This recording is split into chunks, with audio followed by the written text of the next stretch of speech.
মুসলমান এটা হচ্ছে ফার্সি শব্দ। যাই হোক, তাহলে আমাদের ধর্মের নাম হচ্ছে কি? ইসলাম মানে কি?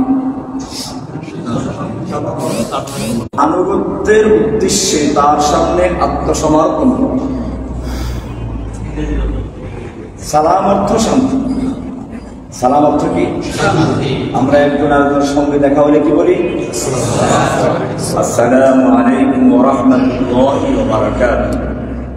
আপনার প্রতি আল্লাহর পক্ষ থেকে রাহমাত, বারাকাত এবং শান্তি বর্ষিত। তাহলে সালাম অর্থ কি? ইসলাম মানে কি? তাহলে নিশ্চয়ই শান্তি না। তাহলে ইসলামের অর্থটা কি আসলে? ইসলামের দুইটা অর্থ, একটা হচ্ছে শান্তি প্রতিষ্ঠা করা, কি বললাম?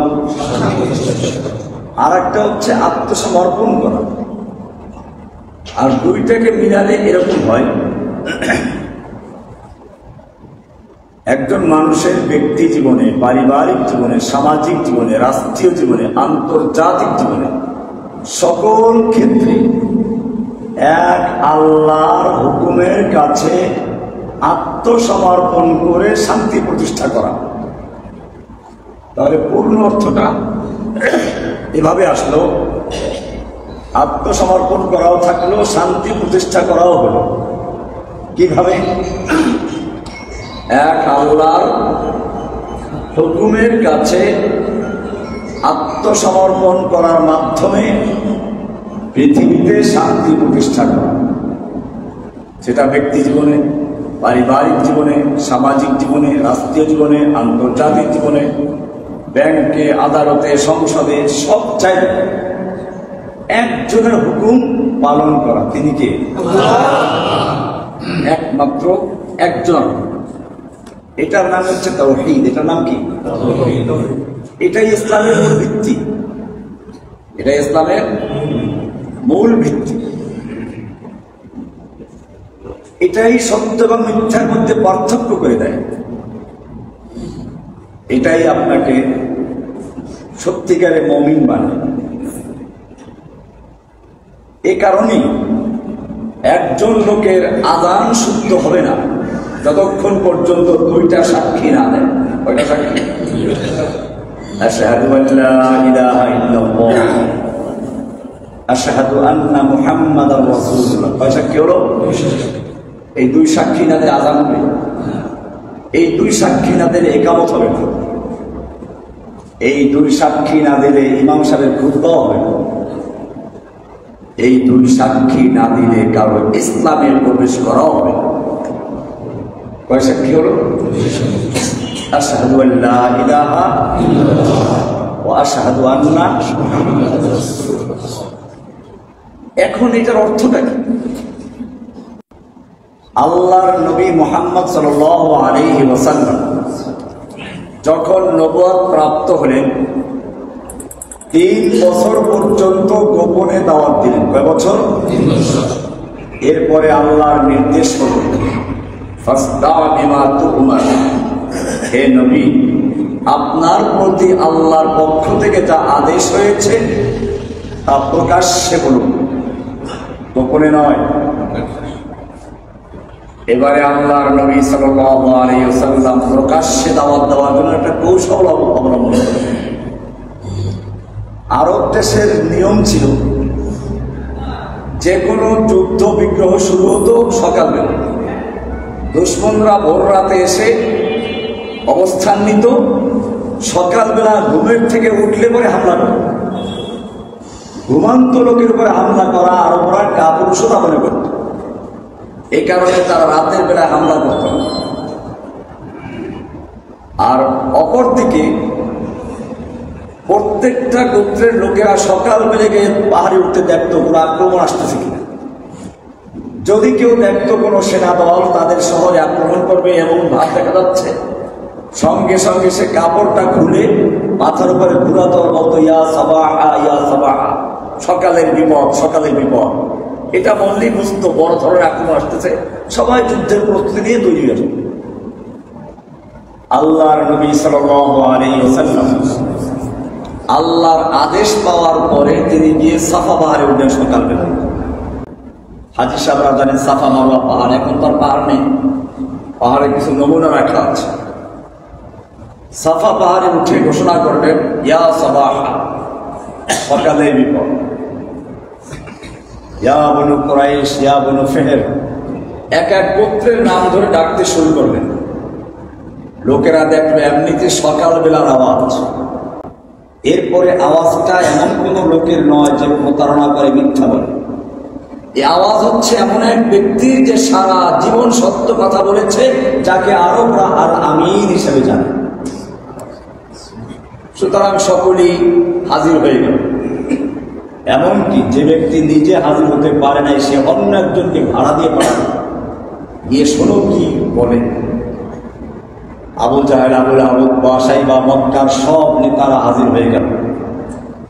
আল্লাহর নবী সাল্লাল্লাহু আলাইহি ওয়াসাল্লাম বললেন, ওহে মক্কার নেতারা, আমি যদি আজকে বলি এই পাহাড়ের অপর প্রান্তে বিশাল সেনাদল উপস্থিত রয়েছে, তোমার থেকে মিথ্যা কথা শোনার অভিজ্ঞতা আমরা কখনো অর্জন করি না। তার মানে তোমার থেকে কখনো মিথ্যা কথা আমরা শুনি না। আল্লাহ নবী সাল্লাল্লাহু আলাইহি ওয়াসাল্লাম এবারে আরেকটা প্রশ্ন করলেন, লাউ কুনতুম কালিমাতান ওয়াহিদাতান, আমি তোমাদেরকে বলি একটা কথা যদি বলো, একটা কথা মেনে নাও, তামলিকুনা বিহাল আরব, গোটা আরব দেশের তোমরা মালিক বনে যাবে, ওয়াতাদিনু লাকুমুল আজম, অনারব বিশ্ব তোমাদের দিন গ্রহণ করবে, তোমাদের অনুসরণ করবে, তোমাদের ধর্ম গ্রহণ করবে। মাত্র একটা কথা। কয়টা কথা? মক্কার নেতারা খুশি না বেজার? খুব খুশি। আর ধৈর্য কুলায় না, বলো তাড়াতাড়ি সে একটা কথা কি, যে কথা মানলে পরে গোটা আরব বিশ্বের মালিক বনে যাবো আমরা, অনারব বিশ্ব আমাদের ধর্ম গ্রহণ করবে। এমন একটা কথা মানতে আমাদের সমস্যা কোথায়? এবারে আল্লাহ রাসূল সাল্লাল্লাহু আলাইহি ওয়াসাল্লাম বললেন, সে ঐতিহাসিক এলান, তাওহীদের ডাক, ইয়া আইয়ুহান নাস কুলু লা ইলাহা ইল্লাল্লাহ তুফলিহুন। কোন এলাকার জন্য? ইয়া আইয়ুহান নাস, ওহে বিশ্ববাসী, কুলু লা ইলাহা ইল্লাল্লাহ, তোমরা সকলেই বলো সেই একটি বাক্য হচ্ছে লা ইলাহা ইল্লাল্লাহ। একটা বাক্যের নাম কি? তুফলিহুন। এই কথা আজ পর্যন্ত যারা আল আমিন বলে সবাই ভালোবাসত, এক মুহূর্ত আগ পর্যন্ত যারা বিশ্বাসী বলে যা বলবে তাই মেনে নেব অঙ্গীকার করেছিল, সঙ্গে সঙ্গে প্রতিবাদের ঝড় উঠল। আবু লাহাব আল্লাহর নবীর দিকে তেড়ে আসলো দুহাত মারার জন্য। একটা লোকও আল্লাহর নবীর পক্ষে আর প্রতিবাদ করার সাহস করল না। নবীর পক্ষে মা আগনা আনহু মালুহু ওয়া মা কাসাব সায়াসলা নারান যাতা লাহাব ওয়া ইমরাআতুহু হাম্মালাতাল হাতাব ফি জিদিহা হাবলুম মিন মাসাদ। তাফসীর আপনারা এই কালেমা তো আমরাও পড়ি, সবাই পড়ি, আমাদের কেউ শত্রু হয় না। এই কালেমার মধ্যে আছে লা ইলাহা ইল্লাল্লাহ। কয়টা অংশ? খুব ভালো করে শুনবেন। লা ইলাহা মানে লা আছে, আরে বাবা ইল্লাহি তো আল্লাহ। লা ইলাহা ইল্লা, আল্লাহ কোনো ইলাহ নাই, ইল্লা আছে। ইল্লাটা কি? আল্লাহ। আল্লাহ।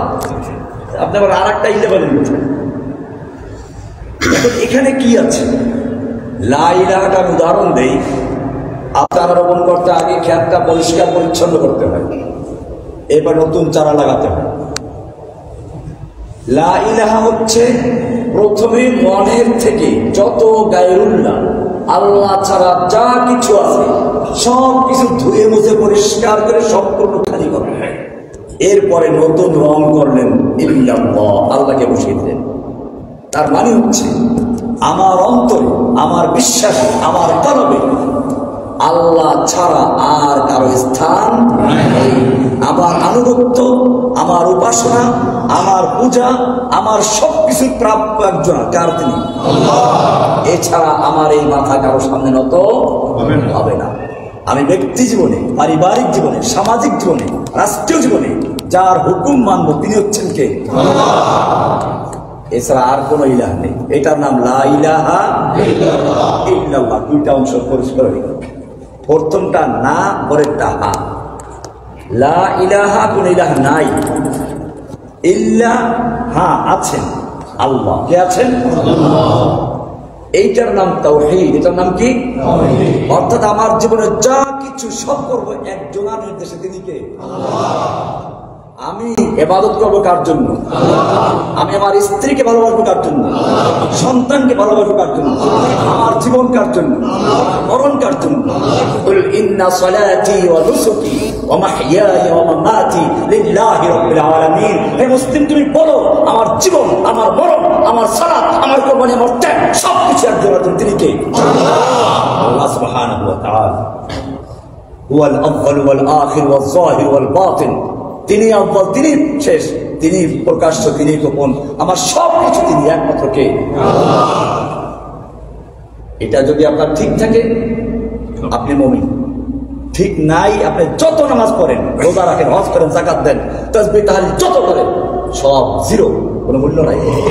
উদাহরণস্বরূপ আপনি শূন্য লেখলেন, একটা শূন্য, কত মূল্য আছে? 2 শূন্য কোনো মূল্য আছে? এখান থেকে শূন্য লিখতে লিখতে আপনার বাসা পর্যন্ত লেখেন, কোনো মূল্য আছে? হ্যাঁ। এবার একটা 1 লেখেন, এখন একটা শূন্য, কত হলো? শূন্যের মূল্য কত হলো এখন? আর এক শূন্য, আর এক শূন্য, আর এক শূন্য, আর এক শূন্য। এখন শূন্য যত বাড়বে একের মূল্য তত বাড়বে। শূন্য যত বাড়বে, ঠিক এরকম আপনার যদি লা ইলাহা ইল্লাল্লাহর বিশ্বাস ঠিক থাকে, এরপরে আপনি তাসবিহ তাহলিল সালাত সিয়াম হজ যাকাত ইবাদত নফল যা কিছু করবেন সব কিছু একের মূল্য বাড়বে, ঈমানের মূল্য বাড়াবে, তাওহীদের মূল্য বাড়াবে। এটাই হচ্ছে তাওহীদ। এটা যদি থাকে, আপনার যদি অন্যান্য গুনাহও থাকে, তওবা করার সুযোগ পান না, মরে গেছেন, হতে পারে আল্লাহ মাফ করে দেবেন। কি করে দিবেন?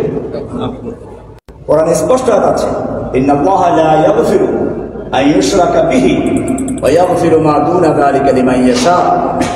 আল্লাহ তাআলা ক্ষমা করেন না, আল্লাহ তাআলা ক্ষমা করেন না আন ইউশরাকা বিহি, যদি তার সঙ্গে কেউ শিরিক করে, শিরিক অবস্থায় পড়ে যায়, আল্লাহ তাকে নিজ গুণে ক্ষমা করে জান্নাত দিবেন, তা হবে না। ওয়া ইয়াগফিরু মা দুনা যালিকা লিমান ইয়াশা।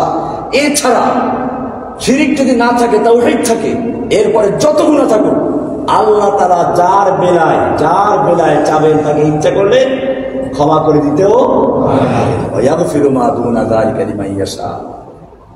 তাওহীদের বিপরীত শিরিক। তাওহীদের বিপরীত কি? শিরিক। শিরিক যদি থাকে তাহলে আল্লাহ ক্ষমা করবেন না। পরিষ্কার বলা আছে, ইন্নাহু মান ইউশরিক বিল্লাহি ফাকাদ হারামাল্লাহু আলাইহিল জান্নাহ। যে ব্যক্তি আল্লাহর সঙ্গে শিরিক করবে, আল্লাহ তাআলা তার জন্য জান্নাতকে হারাম করে দিয়েছেন। কি করে দিয়েছেন? জান্নাত তার জন্য কি হারাম। আপনি বলবেন জান্নাত হারাম হলো, জাহান্নামে যাব না, মাঝখানে আরাফায় যাব দিয়া, নো ম্যানস ল্যান্ড।